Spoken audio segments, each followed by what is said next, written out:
Graça e paz, eleitos do Senhor, abençoados com todas as sortes de bênçãos. Para mim é um prazer voltar aqui e falar dessa graça maravilhosa. E o interessante é que tem um tempo já que eu queria gravar esse vídeo falando sobre este tema, arrogância versus humildade na graça de Deus.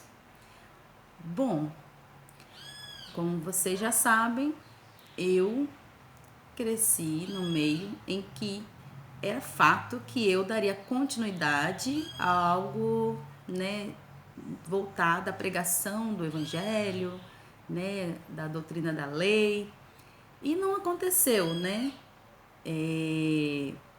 Por várias situações, né? E também eu não fazia parte mais da denominação a qual o meu pai fazia, né?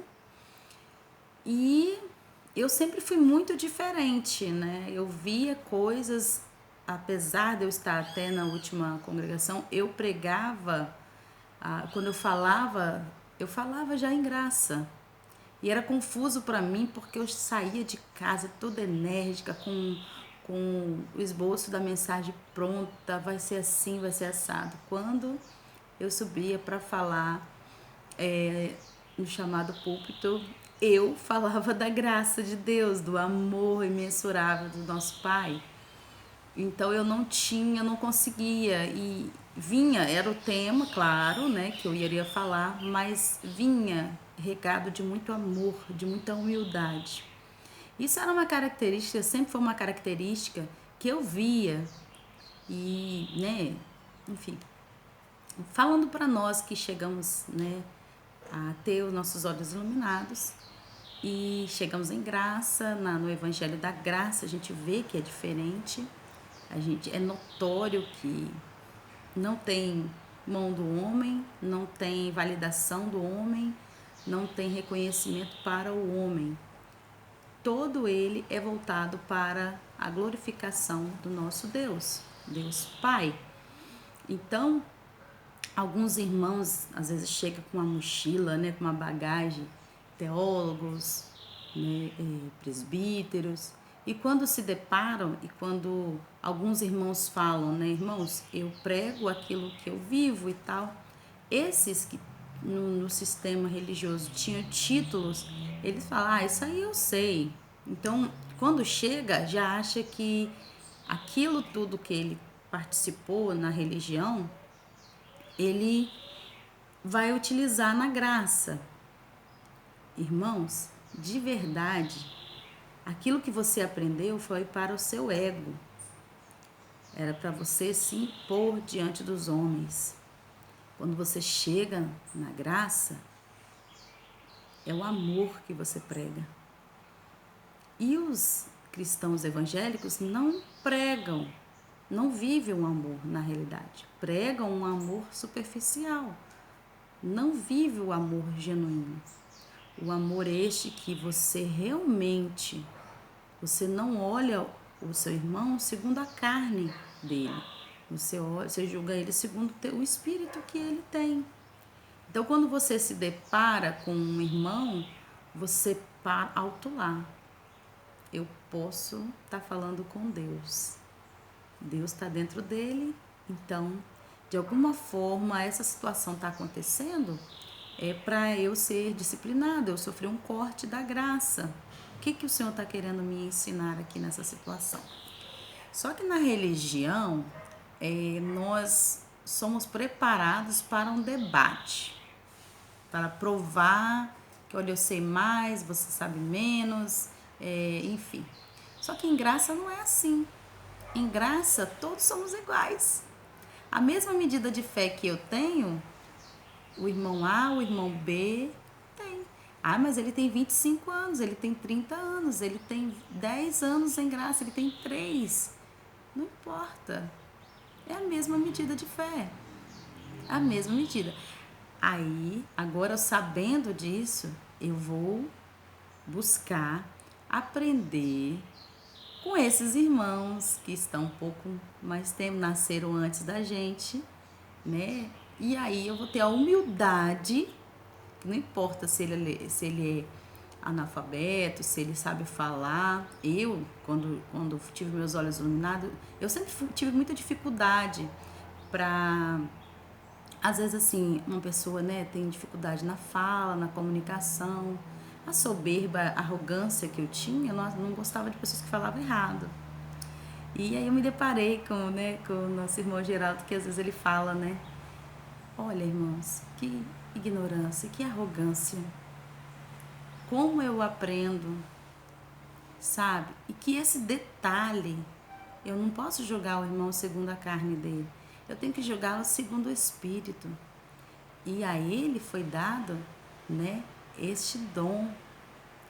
E este dom, ele abençoa outros irmãos, né? Então, assim, você às vezes chega, isso daí não tem nada com nada, isso aí eu sei mais, isso aí eu ouvi. Olha, quando eu estava fazendo teologia, olha, quando eu estava fazendo, eu ouvi isso. Mas a você, naquela época, não foi dado conhecer os mistérios ocultos. O irmãozinho A ou B, que nasceu primeiro que você, o Senhor deu a graça de ter os olhos iluminados, a revelação chegar primeiro. E qual é o seu papel? Qual é o meu papel? Nós, como espíritos eleitos, estamos em constante crescimento. Nós estamos crescendo. A religião não falava isso. Falava que você estava melhorando suas obras da carne diante dos homens. Mas espiritualmente você estava morto ou morta. Você não via os frutos do Espírito.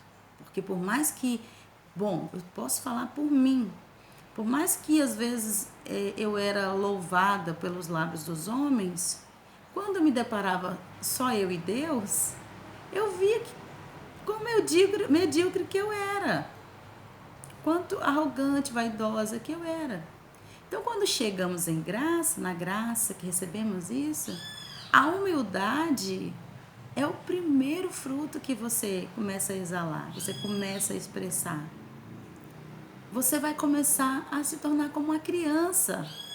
Quando a palavra de Deus diz que temos que ter o coração como de uma criança, é exatamente isso.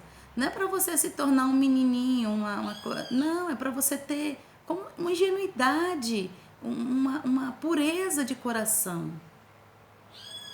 Aliás, não é para você ser uma pessoa, eu sou um ingênuo, não. É para você ter uma pureza de coração, para que você receba o reino de Deus dentro de você. Porque às vezes você pode estar em graça, receber a revelação, mas por causa da sua arrogância, você não consegue desfrutar do reino. E o que é o reino de Deus? É paz, alegria. Então, se você não está dentro não está vivendo isso, alguma coisa está de errado, alguma coisa está acontecendo. Então, o meu papel e seu papel vamos aprender, vamos sentar, vamos parar, meditar. Para eu estar aqui, eu tive que vencer várias coisas, porque eu aprendi de um jeito, e aí eu pregava de um jeito, e agora eu estou aqui falando do Evangelho, essa doutrina, mas uma vida prática, um viver prático, tá? Como eu disse num vídeo, se você quer alguma citação, quer acompanhar na palavra, na Bíblia, na sã doutrina, você tem os canais que são específicos para isso. Eu tenho a humildade de reconhecer que o meu chamado não é esse. Talvez o que te limita a viver essa graça, o que está te limitando é exatamente Espírito Santo. Para que eu veio? Para que eu cheguei nessa terra? Qual é o meu propósito? Talvez você está copiando, talvez você está querendo praticar umas coisas que você não foi chamado. Temos a mesma medida de fé, mas temos algo específico da parte de Deus, caminhos de antemão preparados para nós trilharmos, que é diferente do outro. Nós somos únicos. Não é porque nós somos espíritos, né? Mas nós somos únicos. Na carne, nós temos uma digital única no planeta. Então, automaticamente, o seu espírito, ele veio com um propósito. E o seu desafio, aí é você e Deus, é descobrir onde você, o que você foi chamado, para que você veio. Mas o principal que nós estamos aqui para ver, aqui para viver, é essa liberdade. E aí, às vezes, você está se prendendo a dogmas, a rituais, a doutrinas, porque você não quer aceitar. E se você não recebe, você, eu até concordo com o que esses irmãos falam, tal, mas nem tudo, algumas coisas eu concordo, nem tudo eu concordo. O que você concorda? É isso que você tem que se perguntar. O que você acha? Aí você busca, poxa, por que eu concordo nisso aqui? Eu consigo ter a visão nisso daqui e isso daqui me bloqueia. Talvez seja aí o seu desafio. E o Espírito Santo vai trazer esse entendimento para você. Que talvez seja esse aí que está impedindo de você fluir na graça de Deus. Viver essa graça maravilhosa. Então, esses vídeos são reflexões para nós, né? Eu sempre gostei muito de me comunicar, de falar, de trazer uma palavra de sabedoria, de alegrar o coração do meu irmão. Sempre foi assim. Então eu estava fugindo disso. Não sou pregadora, tá? Embora o Espírito Santo, às vezes, né, dá a graça de ser um momento pregadora, mas eu estou naquele momento pregando. Mas esse dom que eu vim de conselho, palavra de sabedoria, isso é meu, desde a minha eternidade. Então descubra você. Não se posicione em arrogância, em orgulho. Se posicione com humildade. Você está crescendo. E não importa os seus anéis, não importa os seus títulos. O que importa é aonde você está chegando, qual a estatura que você está. Olhe para dentro de você e reflita. Graça e paz.